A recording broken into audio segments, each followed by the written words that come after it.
En partance pour l'Afrique du Sud pour participer au Mining Indaba Forum, le président de la République a effectué une visite lundi à Luanda à l'issue de la rencontre en tête-à-tête avec son homologue angolais. Les deux personnalités n'ont fait aucune déclaration à la presse en sa qualité des médiateurs désignés de l'Union africaine. Dans le cadre du processus de Luanda, le président angolais ne pouvait pas évoquer la question sécuritaire après le constat du refus du M23 à se retirer des zones congolaises avant les 15 février prochain, d'après nos sources.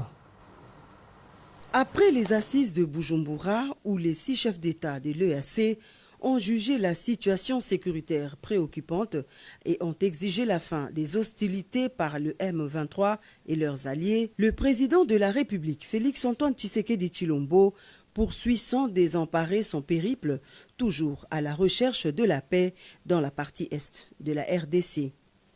En route pour Indaba en Afrique du Sud, le chef de l'État, accompagné la distinguée première dame Denise Nyakeru Tshisekedi, est arrivé ce lundi 6 février à Luanda, capitale de la République d'Angola, pour rencontrer son homologue Joao Lourenço, qui pilote le processus dit de Nairobi depuis son début. Une escale utile de quelques heures qui a connu le soutien à leur pays d'origine d'une frange des Congolais qui ont choisi l'Angola comme seconde patrie et sont venus encourager le président de la République dans son infatigable recherche de la paix durable dans la partie orientale du pays. La rencontre se matérialise par un tête-à-tête en mode huis clos au palais présidentiel de Luanda en fin d'après-midi.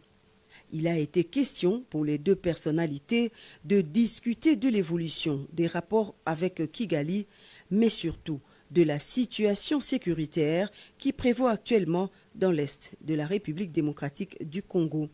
Cette réunion intervient au lendemain de l'entretien entre les présidents Félix-Antoine Tshisekedi Tshilombo et son homologue Denis Sassou Nguesso à Oyo, axé sur les mêmes faits.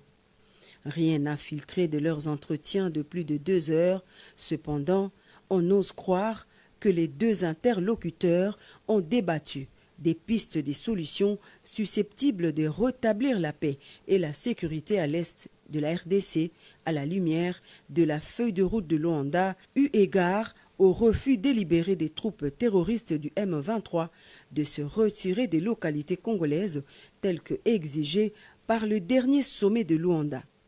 Ce qui prouve à suffisance le refus de son parrain de restaurer la paix aux Congolais de cette partie du pays épris de tranquillité. La question de la raison d'être de la force régionale de l'EAC déployée sur le front Est ferait également partie des matières contenues dans l'agenda du bref passage du président de la République à Luanda. À son retour à l'aéroport, quelques instants avant son décollage pour Indaba, en bon père de la nation, le président de la République a communié avec la communauté congolaise qui n'a pas manqué d'exprimer sa joie au chef de l'État et à son épouse.